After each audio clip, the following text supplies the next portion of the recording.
દર્શક મિત્રો, જે રીતે ગરમીની શરૂઆત થઈ ગઈ છે, આપ જોઈ શકો છો કે વાતાવરણમાં બી ગરમી આવી ગઈ છે. કંઈક ને કંઈક કોંગ્રેસનું જે ખાતું નથી ખુલતું, તો હવે કોંગ્રેસનું ખાતું ખુલ્યું છે. અને જે રીતે આપ જોઈ શકો છો કે કોંગ્રેસના કાર્યકર્તાઓમાં જે ઉત્સાહ છે એ ઉત્સાહ જ બતાવી રહ્યો છે. કાકા શું કહેશો, કેમ કે ગરમીનો પારો બી વધી ગયો છે, તો કોંગ્રેસ જે ઠંડી પડી હતી હવે થોડી ગરમ થઈ ગઈ છે એકદમ. હવે કાર્યકરોનો બધો ઉત્સાહ ઉમંગ હતો અને એમાંથી આજે અમે સફળ નીવડ્યા છીએ. અને એવી જ રીતે અમે ગુજરાતની તમામ બેઠકો પર સફળ નીવડીએ એવું ઈચ્છી રહ્યા છીએ. અને અમારો મોકો હવે અમારા હાથમાં આવી રહ્યો છે. પેટ્રોલ ડીઝલની મોંઘવારી નડી છે ભાજપને, એનો હવે પબ્લિકે જાકરો આપીને જવાબ આપ્યો છે. શું કહેશો, જીત થઈ છે? જીત થાય છે તો મને બહુ આનંદ મળ્યો છે. આજે પહેલી જીત અમારી કોંગ્રેસની આવી છે. કિરણભાઈ રાઠોડ મહેનત સફળ આવી છે, અમારી બહુ મહેનત કરી છે. કોણ જીત્યું? કિરણસિંહ રાઠોડ, કિરણસિંહ રાઠોડ કોંગ્રેસના ઉમેદવાર. જિલ્લા પંચાયતનું 10 જિલ્લા પંચાયતમાં 10 બેઠક સુધી તો ખાતો નહીં ખુલ્યો, પણ કિરણસિંહ રાઠોડે ખોલી કાઢી. અમારી મહેનત સફળ લાવી છે આજે.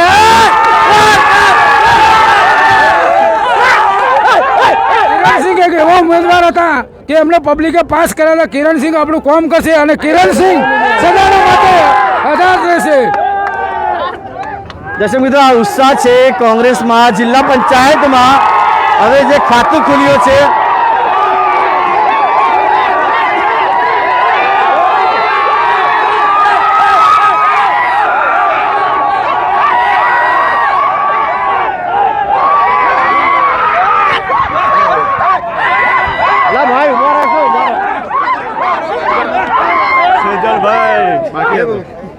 ચલો સવારે રાઠોડ, અરે એક મિનિટ વાયર રાઠોડ સાહેબ, જે રીતે જિલ્લા પંચાયતમાં બીજેપીની શરૂઆત થઈ, સારી એમની સીટો આવી, પણ તમે ખાતું ખોલ્યું છે.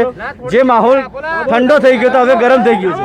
ગરમ કરી દઈએ એવા છીએ અમે. કોંગ્રેસ 135 વર્ષ જૂની પાર્ટી છે. આજે ભારતીય જનતા પાર્ટી ગમંડમાં આવી ગઈ છે. 27 વર્ષથી ભારતીય જનતા પાર્ટીનું અહીંયા શાસન છે. 385 રૂપિયા ગેસનો બોટલ કોંગ્રેસ સરકારમાં હતો. 900 રૂપિયા જો સસ્તો હોય તો એ જનતાએ નક્કી કરવાનું છે. કોંગ્રેસ પાર્ટી હરેક જગ્યાએ અવાજ ઉઠાવી રહી છે.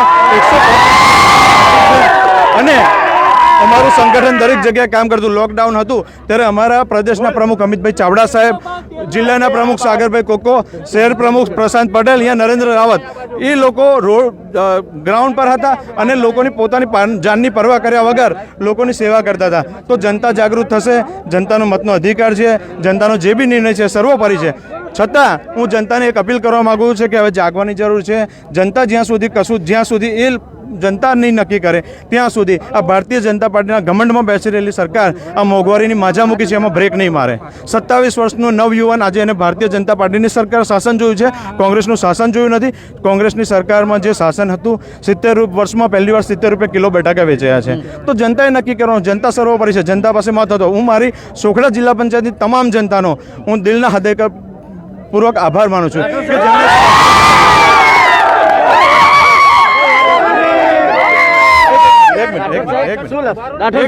શું લાગે છે, અત્યારે સુધી ખાતો નહીં ખુલ્યો, તમે ખાતું ખોલ્યો છે, જીતનો શેરો કોના સરે બાંધશો? જીતનો શેરો મારા આ તમામ સોખડા જિલ્લા પંચાયતના કાર્યકર્તાઓ, અમારા પ્રદેશ પ્રમુખ અમિતભાઈ ચાવડા સાહેબ, જેમની ગાઈડલાઈન, અમારા સાગરભાઈ કોકો, અમારા સિનિયર તમામ આગેવાનો, કોંગ્રેસના વરિષ્ઠ નેતાઓનો આમાં સી ફાળો છે. અને સૌથી વધારે મારા આ તાલુકો સોખડા જિલ્લા પંચાયતના 40,000 મતદારોનો છે. શું નવું કરવા માંગશો હવે વિસ્તારમાં? બસ હવે નવું તો પહેલાં તો પ્રાથમિક સુવિધાઓ નથી, જે આ ભારતીય જનતા પાર્ટીના 27 વર્ષના શાસનમાં જે બી પાણી, ગટર એવી બેઝિક સુવિધા નથી. સ્કૂલની હાલત કફોડી છે. રેશન કાર્ડ મારીએ ચડી ગયા છે. તો જે બેઝિક સુવિધાઓ છે, મેં 15 વર્ષથી યુથ કોંગ્રેસમાં કામ કર્યું છે. હું સાવલી વિધાનસભા યુથ કોંગ્રેસ પ્રમુખ રહી ચૂક્યો છું. હું વડોદરા યુથ કોંગ્રેસ તાલુકા પ્રમુખ હાલ છું.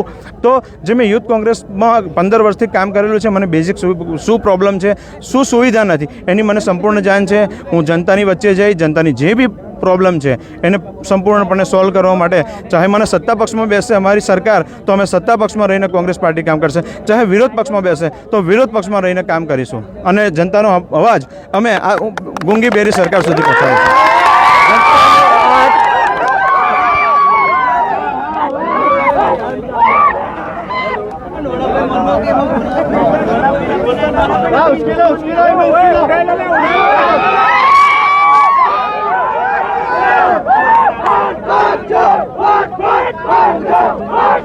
Banja!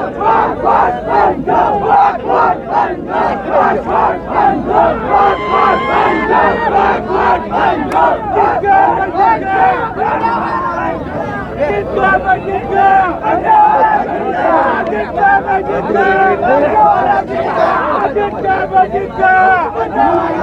ચલો આગે ચાલો. દર્શક મિત્રો, જે રીતે માહોલમાં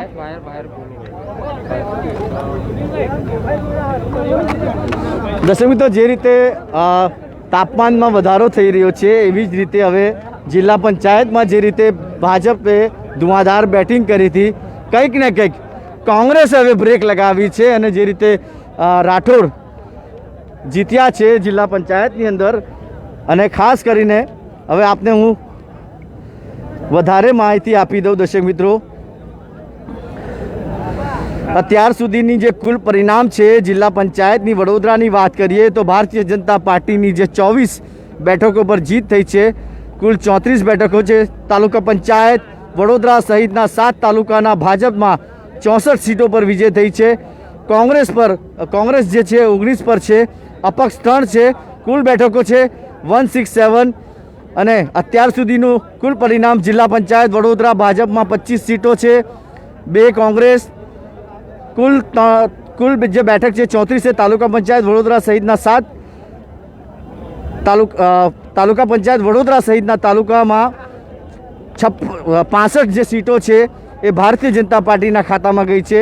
20 સીટો અત્યારે કોંગ્રેસના ખાતામાં છે અને જે અપક્ષ ઉમેદવાર છે એ 3માં ગઈ છે. કુલ જે બેઠક છે 167 છે. અને હાલ અત્યારે આપ જોઈ શકો છો કે માહોલમાં એક અનોરો ઉત્સાહ દેખાઈ રહ્યો છે. કોંગ્રેસના કાર્યકર્તાઓમાં ઉત્સાહ દેખાઈ રહ્યો છે.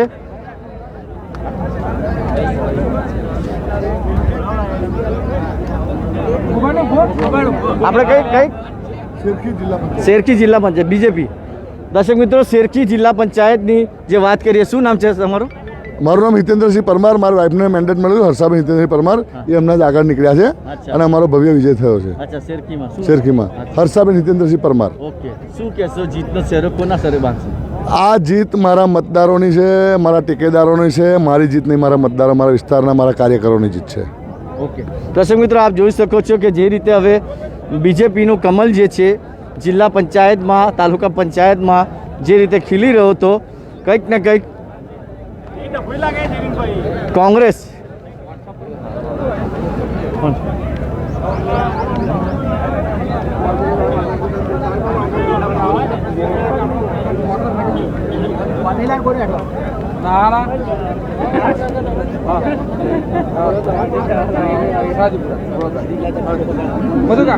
સયાજીપુરા જિલ્લા પંચાયત સયાજીપુરા જિલ્લા પંચાયતમાં બી ભારતીય જનતા પાર્ટીનો ભગવો લહેરાયો છે. શું નામ છે કાકા તમારું? રાઠોડિયા મથુરભાઈ લખુભાઈ મારું નામ છે. સયાજી 24 જિલ્લા પંચાયતના ઉમેદવારની ભવ્ય વિજય થયો છે અને અમારા કાર્યકરો ખૂબ મહેનત કરી છે. આ સીટ અમારે 4700+ અમે જીતેલા છે. શું કહેશો અત્યારે જે રીતે તમામ જગ્યા પર બીજેપીનો ભગવો લહેરાઈ રહ્યો છે? અમારા આ વડોદરા જિલ્લા પંચાયતની 7 હતી, 7માંથી અમે 6 ભાજપનો વિજય થયો છે. બરાબર. કેટલો ઉત્સાહ દેખાઈ રહ્યો છે તમામ જે બીજેપીના કેન્ડિડેટમાં? હાલ તાલુકા પંચાયત, નગરપાલિકા, જિલ્લા પંચાયત તમામમાં ભગવો લહેરાઈ રહ્યો છે. આપ સવારથી અહીંયા છો, તમે જોઈ જ રહ્યા છો કે ભારતીય જનતા પાર્ટીનો ખૂબ મોટો વિજય થયો છે. આ પરિણામ શહેર જેવા જ આવ્યા છે અને હજુ કેટલીક સીટોના પરિણામ બાકી છે, એ પણ ભાજપના જ આવવાના છે. એટલે ભારતીય જનતા પાર્ટીનો બહુ મોટો વિજય થયો છે. ખાસ કરીને કોંગ્રેસની વાત કરીએ તો કોંગ્રેસમાં આવી થોડી બહુ ખુશીની લહેર દેખાઈ રહી છે અને એ લોકો એવું કહી રહ્યા છે કે બીજેપી ફક્ત વિકાસના નામે વોટ માંગે છે પણ વિકાસ નહીં કરતી. આ તો જનતાનું જે પણ આ મત આપ્યા છે એ સ્વીકારવો જોઈએ. જનતાએ ભારતીય જનતા પાર્ટીને આગળ લાવ્યા છે, ભારતીય જનતા પાર્ટીને વોટ આપ્યા છે, તો એમને સમજી જવું જોઈએ કે જનતા કોને આગળ લાવવા માંગે છે.